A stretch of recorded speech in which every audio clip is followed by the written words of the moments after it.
que está en el cielo, ese es mi hermano y mi hermana y mi madre.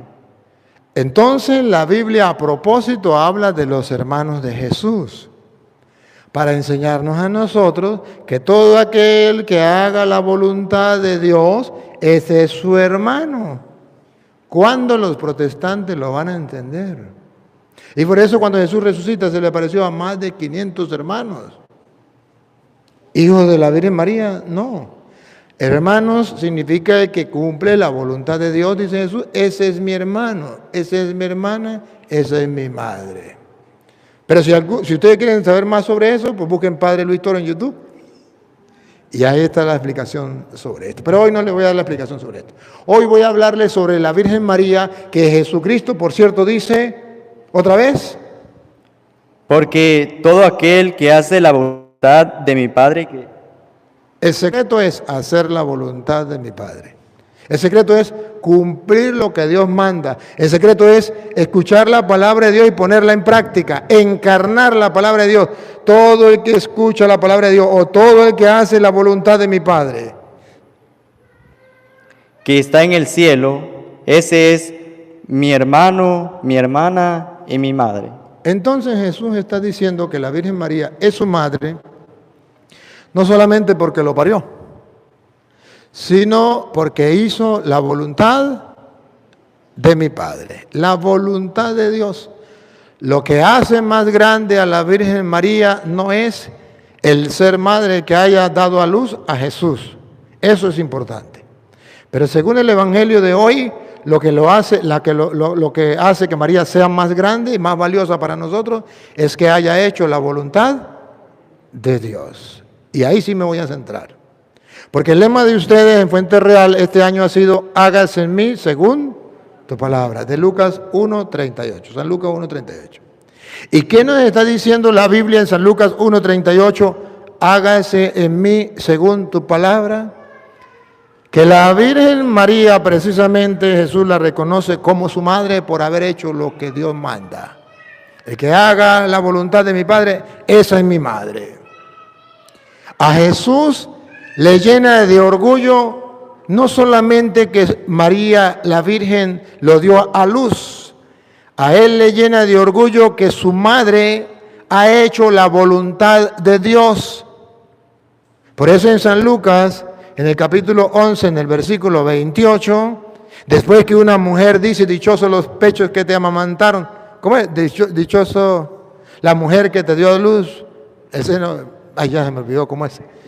Bueno, y los pechos que te amamantaron, y Jesús, ¿qué dijo? El versículo 28. San Lucas, capítulo 11, versículo 28. ¿Qué dijo Jesús?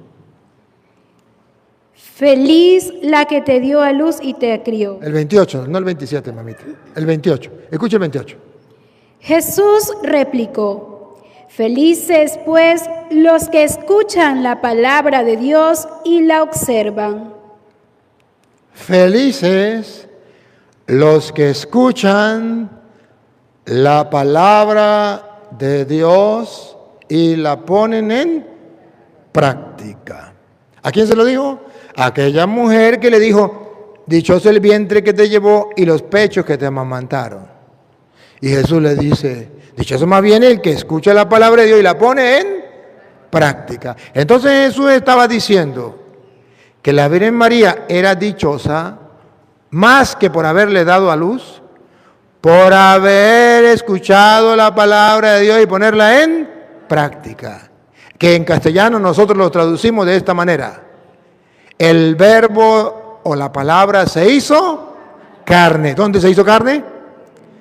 Entonces se encarnó. O sea que la Virgen María encarnó la palabra de Dios. Y hay constancia.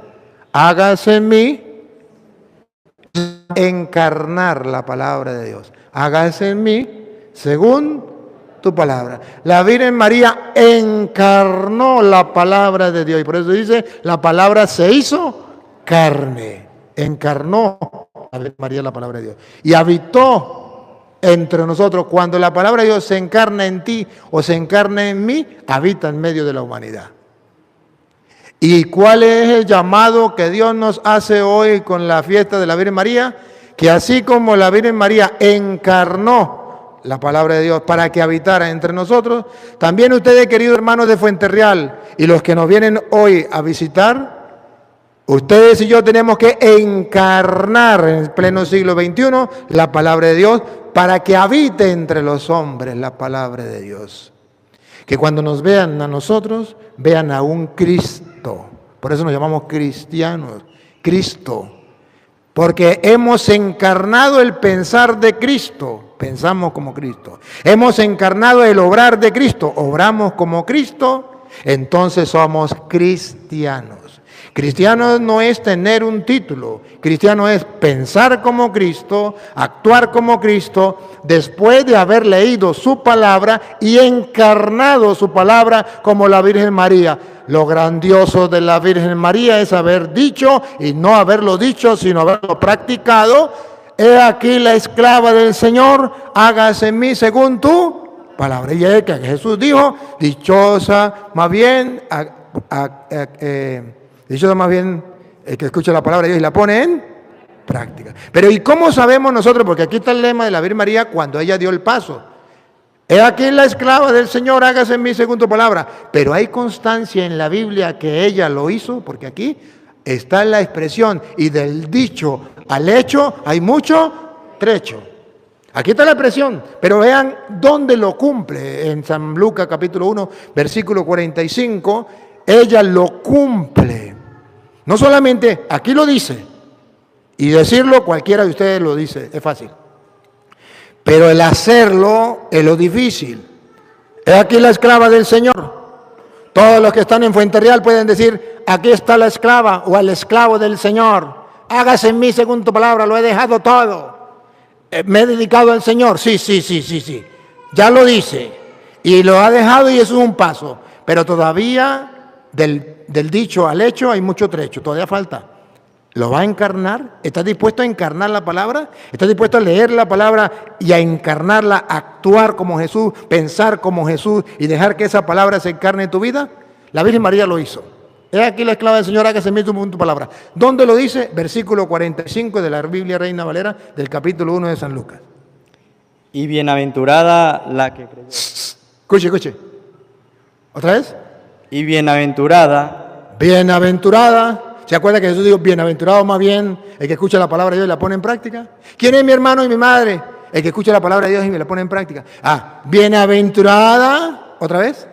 Y bienaventurada. Se lo está diciendo a la Virgen María. Bienaventurada. La que creyó. Es la Virgen María. La que creyó.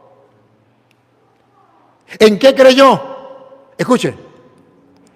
Porque se cumplirá lo que le fue dicho de parte del Señor. ¿En qué creyó ella? En lo que le fue dicho de parte de él. Esa es su palabra, la palabra de Dios. Entonces la Virgen es bienaventurada no solo porque parió a Jesús, sino porque ella encarnó. He ahí la tarea. He ahí el ejemplo. He ahí el modelo de la Virgen María para nosotros. Ella encarnó, bienaventurada la que creyó, ¿qué creyó? ¿La que creyó en Dios? No, la que creyó en Dios no. La que le creyó a Dios. La que le creyó a Dios. Porque creer en Dios es fácil. Hasta los ateos creen en Dios. Y porque creen en Dios lo niegan. Dios no existe. Al decir que no existe, están afirmando que ellos creen, pero que no lo aceptan. Y el diablo también existe, cree en Dios. La diferencia entre el diablo y la Virgen María, mire, Santiago lo dice, Santiago 2:19. Santiago dice que hasta el diablo cree en Dios. El éxito de la Virgen María no es creer en Dios. El éxito de la Virgen María es creerle a Dios. Bienaventurada la que creyó que se cumplirá la palabra del Señor. Hoy los cristianos modernos queremos ser bienaventurados porque creemos en Dios. No, así no es. Hasta el diablo, dice Santiago 2:19, cree en Dios y tiembla, pero no le cree a Dios. No cree en su palabra. Escuche. Tú ¿Tú crees que hay un solo Dios? ¿Tú crees con eso se conforma que hay un Dios? Pues muy bien. Muy bien, eso es importante. Pero eso lo creen también los demonios y tiemblan. O sea que en Fuenterreal y en la Iglesia Católica puede existir muchos diablitos, muchos demonios. O sea, gente que cree en Dios, pero gente que no le cree a Dios, no le cree a su palabra. Ese es el problema. Y hay obispos que creen en Dios, pero no le creen a Dios. Y hay curas que creen en Dios, pero no le creen a Dios. El reto de hoy, cuando celebramos el Día de la Virgen María, es creerle a Dios. Ahí mismo pone el ejemplo, usted siga, el ejemplo de Abraham, versículo 23. Ahí mismo.